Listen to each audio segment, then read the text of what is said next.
All right, everybody, this is Jared McNatt. I'm a reporter with the Globe Gazette here in Mason City, and I'm in downtown Mason City tonight at the Central Park, where there is a protest going on in the memory now and in solidarity with George Floyd, the black man from Minneapolis who was killed by the police at the beginning of this week. And we've got a couple dozen protesters out right now. They've been here for a little while now, and there's been slowly more and more trickling in. Of course, this is now widespread, not just across this particular country, but around the world, as there's been protests now in Tokyo, in Berlin. I think I even saw some in New Zealand when I was scrolling through Twitter earlier today. So this isn't just here in Mason City or down in Des Moines or even, in Minneapolis. It's all across the country and all across the world now. And so we're finally seeing protests here in Mason City, and so far everything has been relatively calm. Quite honestly, the noisiest it's gotten has been when a few trucks have driven through, and they've kind of just squealed their tires and then driven through. One or two trucks have circled around a couple times now, kind of just, hauling tail and getting away again. But right now there's a couple dozen people here. Central Park is right there, as you can see, and right now everything is relatively calm, which unfortunately is not the case right now. Obviously, in other parts of the country, as I'm sure everyone has seen, either from being online or watching TV, that truck over there has now gone through a couple of times now. And so, like I said, thankfully this has been more peaceful. There hasn't been any destruction in the least bit. People actually have boxes of water and stuff to pass out to folks right now.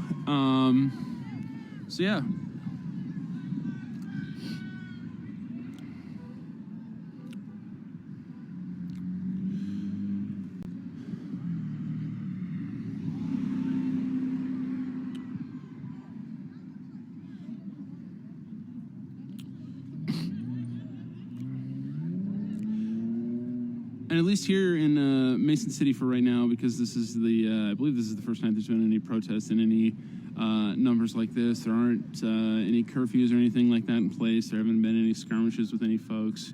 Like I said, people haven't even gotten that loud, other than a couple of cars driving through and kind of just making a lot of noise to spook people. That's been about the extent of it, and not much more past that.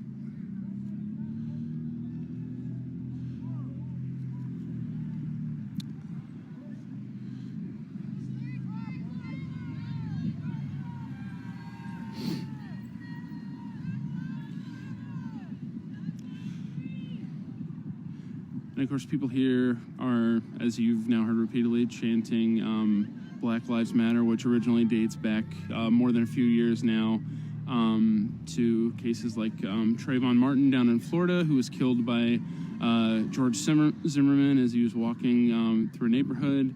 And then also, of course, that phrase gained even more currency after the killing of Michael Brown in Ferguson, which is a community of St. Louis, Missouri. And of course, then we saw a number of protests that started up after Michael Brown was killed, and after that case came to the local, state, and national attention. So, of course, that's where that phrase of Black Lives Matter comes from. And, of course, that phrase of I can't breathe dates back particularly to the case of Eric Garner, who was killed by police in New York City.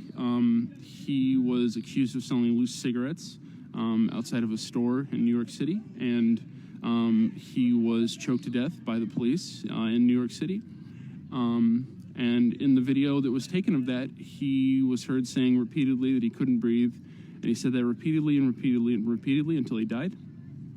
And so that's where that phrase comes from, of I can't breathe. And unfortunately, since then, that phrase has been uttered in several other videos of other mostly black and brown people being killed by the police. And of course, most famously now, that's what George Floyd, the man from Minneapolis, can be heard saying in that video as he's being knelt on by the Minneapolis police officer, Derek Chauvin. So that's now probably where that phrase has its most common usage at, and those two phrases are a lot more common these days.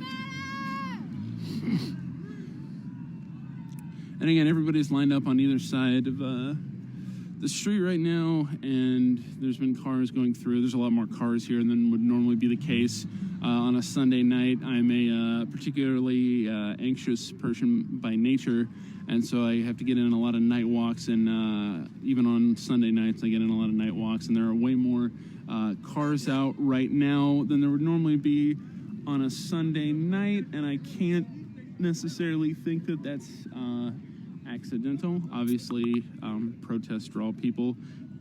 People who here right now are relatively peaceful, thankfully, but I mean, they can draw some bad actors in as well, but thankfully, again, that hasn't happened here so far. There's some people honking. There's someone taking footage out of their car as they're driving down the street. That seemed like a fairly enthusiastic horn honk there. And again, there's some more people speeding through. There was somebody poking their head out of their car. So yeah, that's what we got. And of course,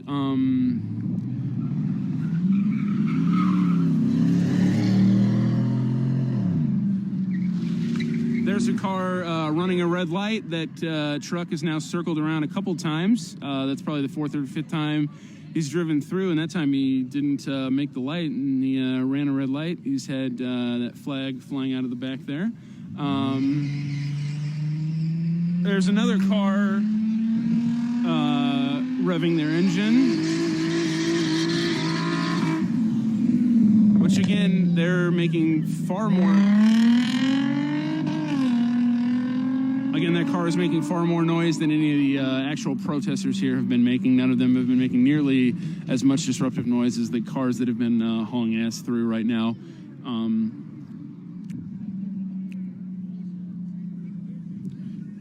And again, all of this is obviously happening in conjunction with the frustration that quite a few people have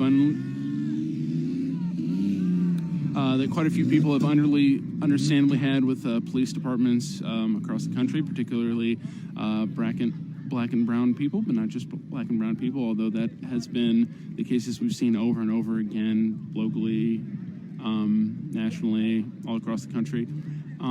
This is all happening as well as a pandemic has been going on for several months now that has claimed the lives of more than 100,000 people in this country alone, and has forced, 40 million people into unemployment. And when you have tens of millions of people unemployed, and you have more than 100,000 people that have died from a deadly disease, and you have people that have had to watch another person be killed and have that video distributed widely, people are understandably going to be frustrated. And again, thankfully, those frustrations for here right now have been relatively peaceful and relatively tame, which is what you can hope for.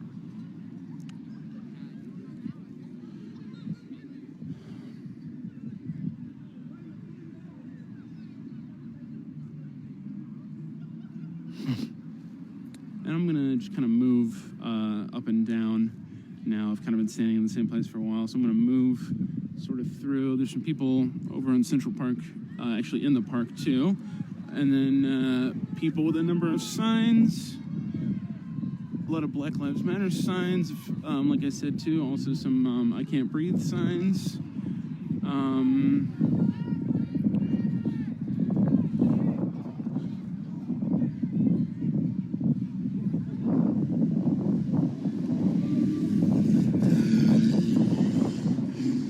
And right now, even during a protest, as you can see, a number of people are wearing masks, which you should still be doing if you feel so inclined.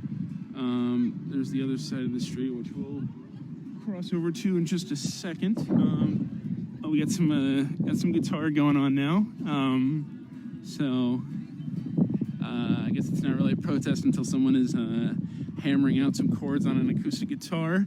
Now we're going to cross the other side of the street. Oh, just going to beat the light. All right, we're on the other side of the street now.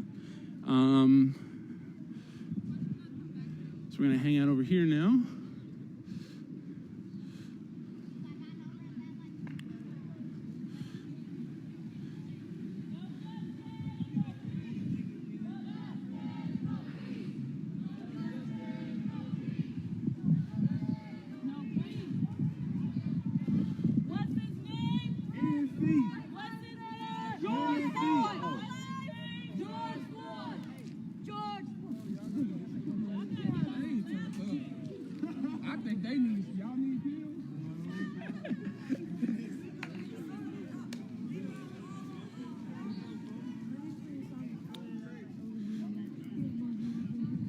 So yeah, you can see everybody's signs from over here a little bit better. There's a "Silence is Violence" sign, which is a phrase that dates back a while too.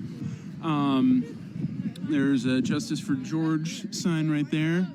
Black Lives Matter sign, a "Stop Ignoring Racism" sign. We've got a couple of "I Can't Breathe" signs. Another Black Lives Matter sign. A "No Justice, No Peace," which is another phrase that goes back quite a while.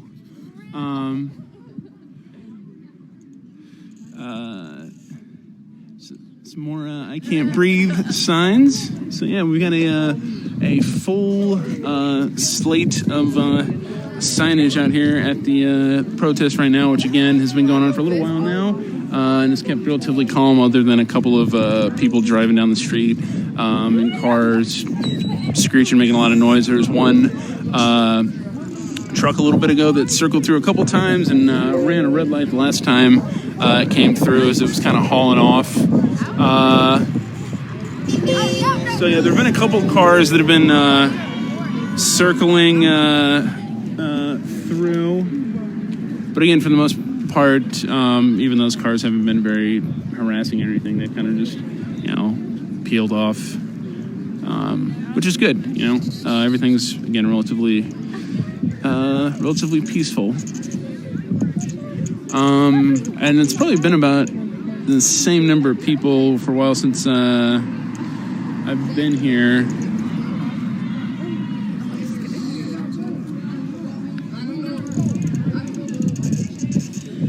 Somebody's asking, aren't they driving the wrong way down a one-way street? And actually, all the cars that are coming down are driving on the driving the right way. This is a one-way headed southward out of town. So yeah, nobody's breaking any traffic laws as far as driving on the wrong side of the street. And someone's pointing out that people have been out since 6:30 or 7. I actually did see.